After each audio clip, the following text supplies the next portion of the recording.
This week, my sister-in-law announced that she was pregnant. My husband and I were invited to the celebration, but we weren't sure if we should go. We felt torn because not too long ago, I had a miscarriage. Even typing that feels like a weight pressing down on my chest. My husband and I have been trying to have a baby for years, facing disappointment after disappointment. Then, just a few months ago, everything changed. I saw those two pink lines on the text. I could hardly believe it. We were overwhelmed with joy, filled with hope, and so incredibly thankful that our time had finally come. It felt like a dream, like all of our patience and heartache had led to this beautiful moment. For a while, things seemed to be going well. I did everything I could to take care of myself, and I allowed myself to imagine what life would be like as a mother. But then one night, everything shifted. I woke up to find that I was bleeding. The second I saw it, I felt a deep, sinking fear in my stomach. Even before I nudged my husband awake and even before we rushed to the hospital, I just knew something was terribly wrong. When the doctors finally confirmed what I had been dreading, my whole world shattered. I broke down right there in the hospital room, unable to hold back the sobs that shook my body. My husband, who had been trying so hard to stay strong, couldn't hold it in either. We wept together, mourning the loss of the little life we had been so excited to welcome. And just like that, in the span of one night, our dreams of becoming parents were ripped away from us. It felt cruel, like the universe had dangled happiness in front of us, only to snatch it away before we even had the chance to hold it in our arms. Processing this grief has been one of the hardest things I've ever had to do. Every day feels like a battle between accepting what happened and still wishing I could somehow change it. What made it even more painful was having to break the news to our families. My parents have been nothing but supportive, constantly checking in on me and making sure I'm eating, resting, and just not drowning in my own sadness. Their concern has been about me, about how I'm healing both physically and emotionally. But my in-laws' reactions have been different. Instead of thinking about what my husband and I were going through, their first thought was about the grandchild they wouldn't be getting. They didn't ask how I was feeling or if I needed anything. Instead, my mother-in-law's first words to me were filled with disappointment, not sympathy. She looked at me and said she couldn't believe I had lost the baby, like it was something I had misplaced. She went on about how much she had been looking forward to meeting her first grandchild and, worst of all, implied that I had messed it up. I was already drowning in grief, already blaming myself, even though I knew deep down that it wasn't my fault.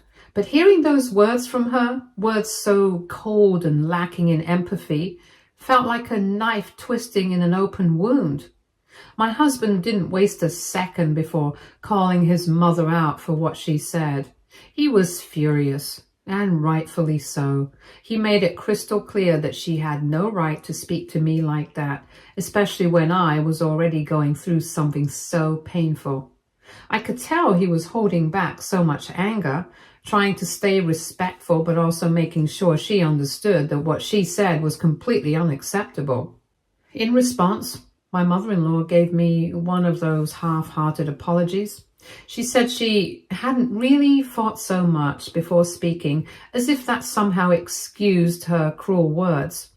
Then she told us not to take it personally, as if blaming me for something I had absolutely no control over wasn't deeply personal.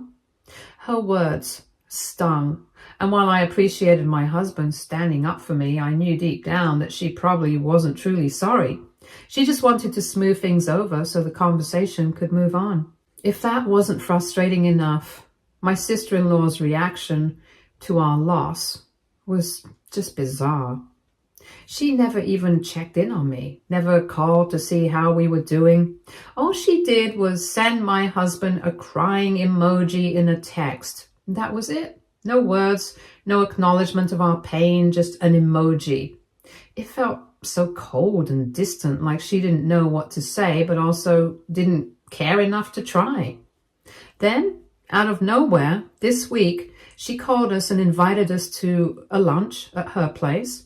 She informed us that she had invited other family members as well and insisted that we should be there for her.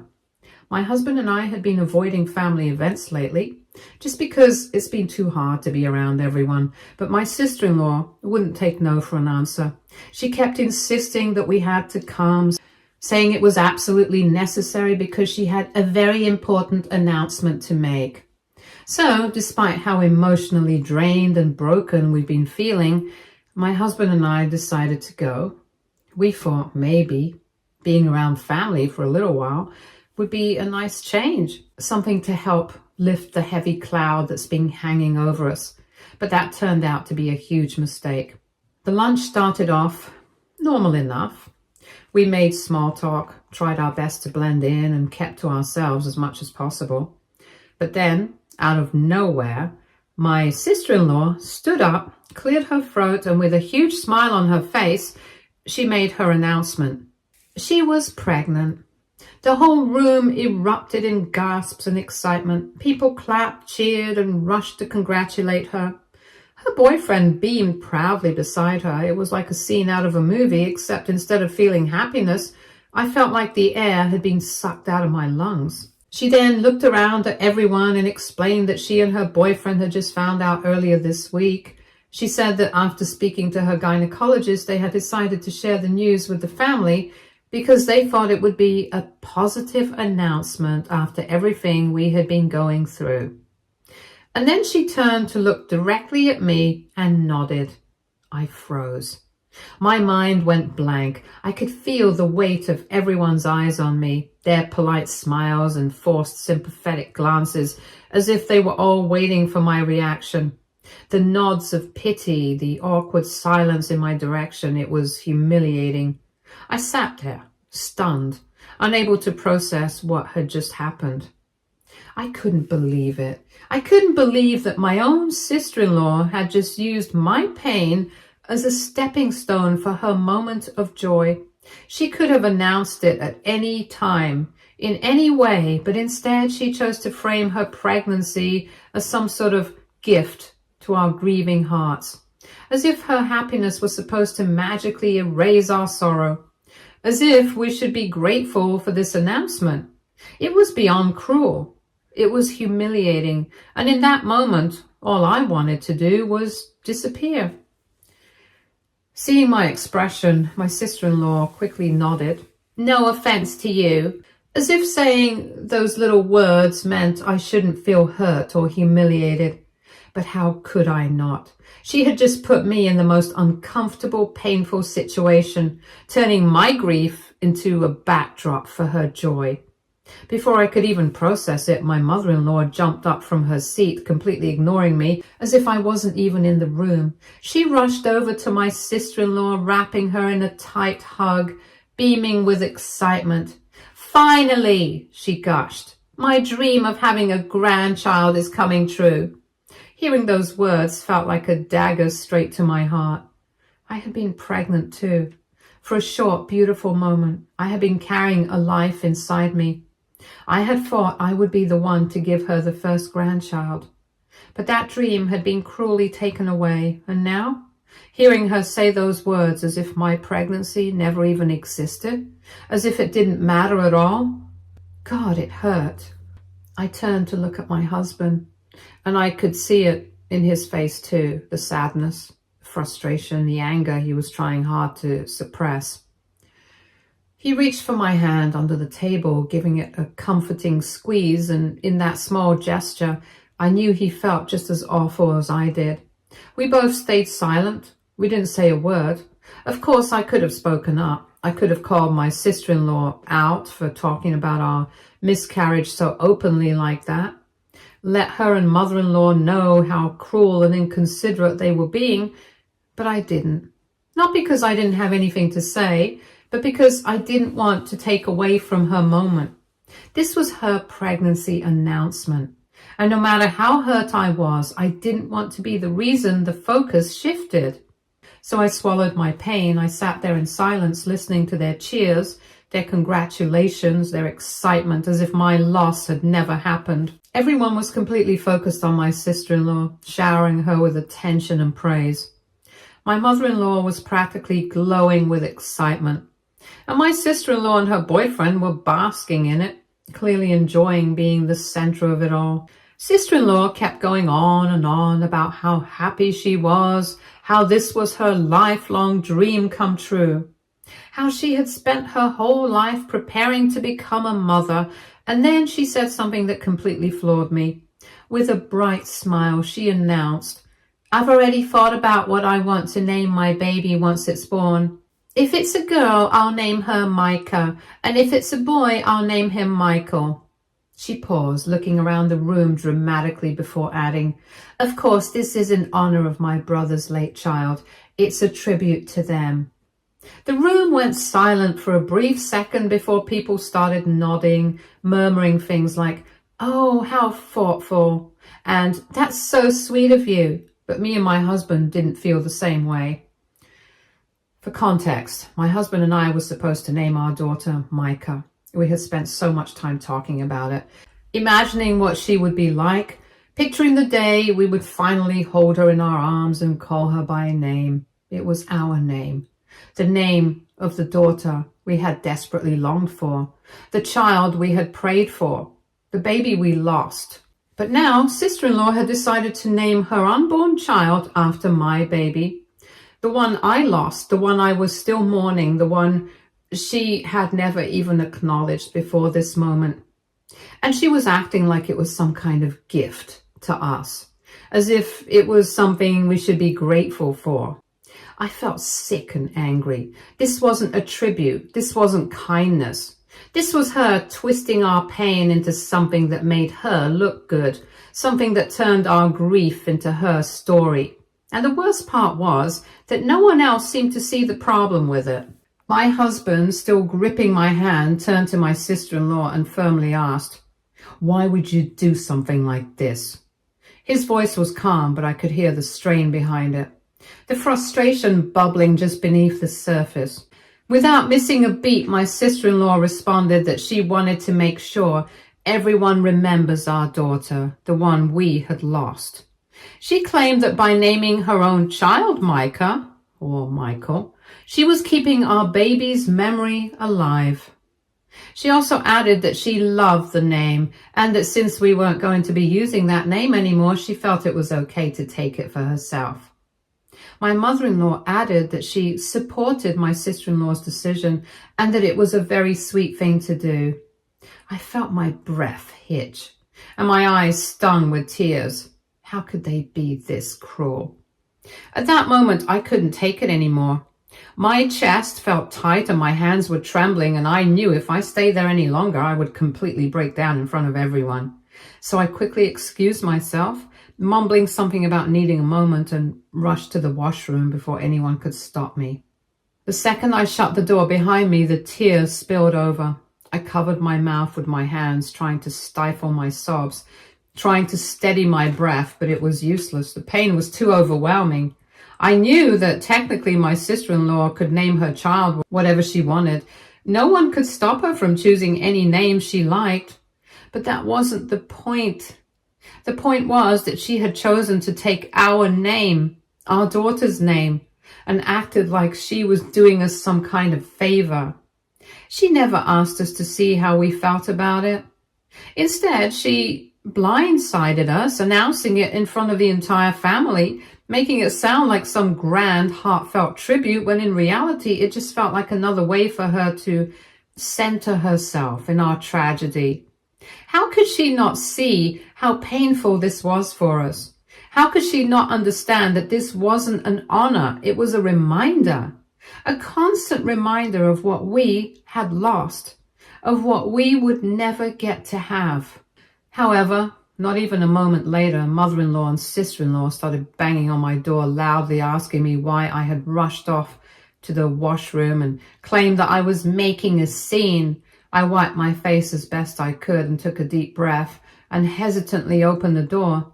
Even though I was still shaking inside, I tried to keep my voice calm. I didn't want to fight.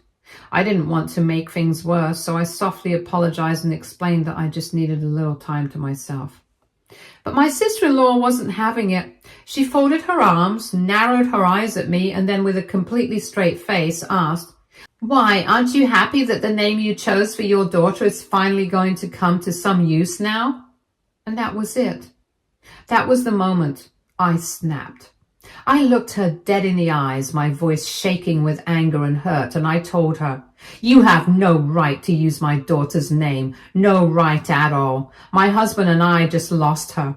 Do you have any idea how much pain we are still in?" I could feel the tears welling up again, but I didn't stop. "That name is not up for grabs. That name belongs to our child, and it is in use. Because for me, my daughter is still alive in my heart and in my memories. Just because you think I can't hold her in my arms doesn't mean she doesn't exist." The air around us felt thick, heavy. My mother-in-law and sister-in-law just stood there blinking as if they hadn't expected me to fight back. As if they thought I would just roll over and accept this. But I wasn't going to. I couldn't. Because my daughter mattered, and I refused to let them act like she didn't. I told my sister-in-law that she needed to be more understanding of what my husband and I were going through and how painful it was for us when she used our late daughter's name for her baby right in front of us. I asked her to choose a different name, but instead of listening, instead of even considering my feelings, she crossed her arms and scoffed.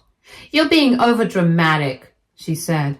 "You're seriously making such a big deal over a name? You're so stuck up." And of course, my mother-in-law, who had done nothing but invalidate me since the moment I lost my baby, jumped in to back her up. "I think you should appreciate what my daughter's doing for you and her brother," she said, her tone condescending as if I was a child throwing a tantrum instead of a grieving mother trying to protect her daughter's memory. "And honestly, you need to stop making the grief of losing your daughter your entire personality," she added. Hearing that, I felt like I had been slapped.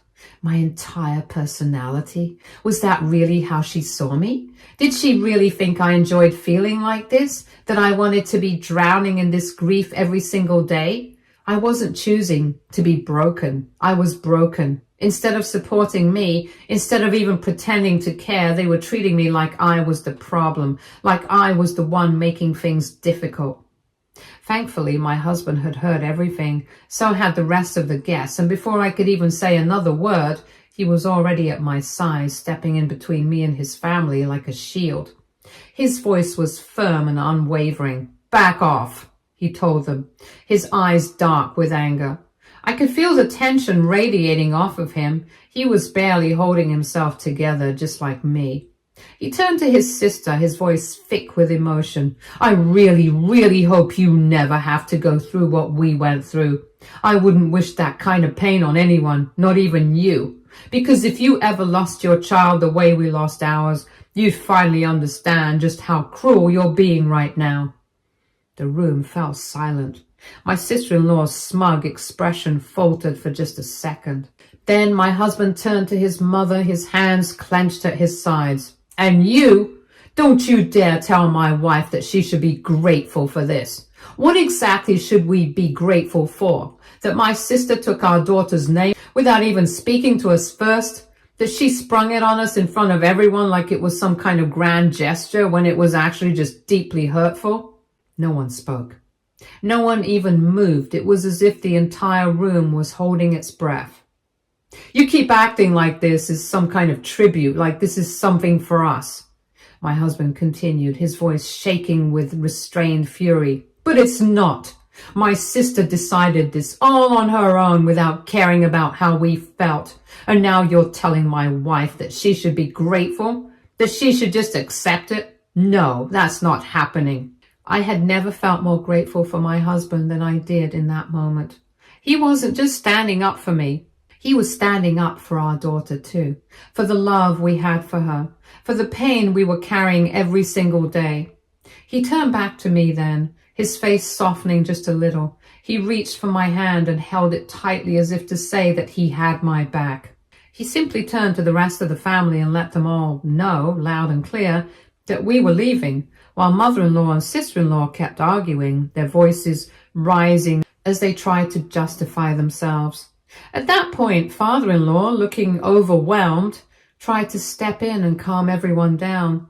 But it was no use. My mother-in-law and sister-in-law were too deep in their own self-righteousness to even consider that they might have been in the wrong.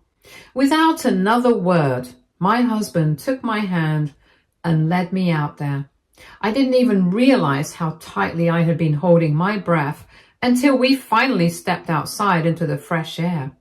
But the moment I got into the car, the moment I felt safe enough to let go, everything came crashing down. I broke. I covered my face with my hands as the sobs racked through me, my whole body shaking with grief, anger, exhaustion, everything I had been holding in all day.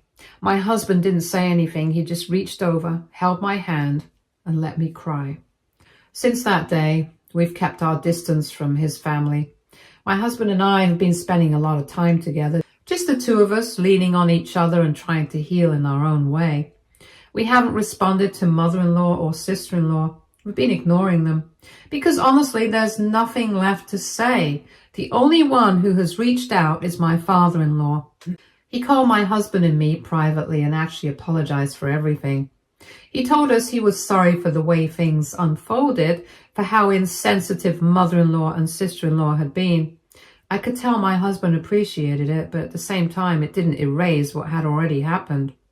Meanwhile, mother-in-law and sister-in-law had been going around telling everyone about how they wished that my husband should leave me, that I'm not a real woman because I lost my baby, that everything that has happened is somehow my fault. I wish I could say I was shocked, but honestly, after everything they've done, I don't even have the energy to be surprised anymore. I'm just disgusted. They actually expect me to apologize. So aita here? Update 1. Hi everyone. First of all, I honestly wasn't expecting so many people to respond, and I can't even begin to explain how much it means to me and my husband. It's been a really difficult time for us, and hearing from so many people who understand and validate our feelings has been incredibly comforting. I also want to take this chance to clear up a few things and answer some of the questions people had. No, my husband is not on their side. A lot of you have been worried that he might try to defend his family, but I want to make it very clear, my husband has been 100% on my side from the very beginning. He was just as hurt and angry as I was when all of this happened. We've been leaning on each other through this, and I'm so grateful to have him by my side. Some people have asked if father-in-law was just apologizing to keep the peace, and honestly, I don't think so. When he called my husband and me, he genuinely sounded upset about everything that happened. He didn't try to justify mother-in-law or sister-in-law's actions, he just apologized. That being said, we're keeping our distance from all of them right now, including father-in-law. Even though he seems remorseful, he still stood by and let his wife and daughter treat me this way. So I need time before I can even think about forgiving that. Mother-in-law and sister-in-law are still spreading lies about me. Unfortunately, they're not going to let this go anytime soon. The truth is, this isn't the first time they've behaved like this. They have always had a tendency to be dramatic, manipulative, and self-centered. But this time, they have taken things to a whole other level. It's almost as if they enjoy making me feel this way. And honestly, it's exhausting. I'm already carrying so much grief, so much heartbreak, and instead of showing me the slightest bit of kindness, they're using this moment, when I'm at my most vulnerable, as an opportunity to tear me down even further. Losing my baby was the most devastating thing I have ever gone through, and no matter how hard I tried to put on a brave face, the truth is, I am struggling. My confidence is shaken, my heart is broken, I feel lost in ways I never imagined. And I think mother-in-law and sister-in-law know that. They see my pain and have chosen to exploit it. Thankfully, my husband has told anyone who reached out to him that if they want to believe mother-in-law and sister-in-law's side of the story and support them, then they could consider themselves cut off too. We do not want to engage with them either. And right now our focus is on healing and protecting our peace. And if that means cutting out toxic people, then so be it. Update 2. It's been a week since my last update. I'm back because my sister-in-law finally admitted over text that naming her baby after mine was never about honoring my daughter, just as I had always suspected. It all came out when I reached out to ask her to stop spreading lies about me and to grow up, since I was tired of relatives reaching out to us. We got into an argument, and that's when she finally revealed her true intentions. It was never about keeping our daughter's memory alive or doing something sweet for us like she initially tried to pretend. No. She has told me in her own words that her real reason for doing it is because of her own jealousy and desperation.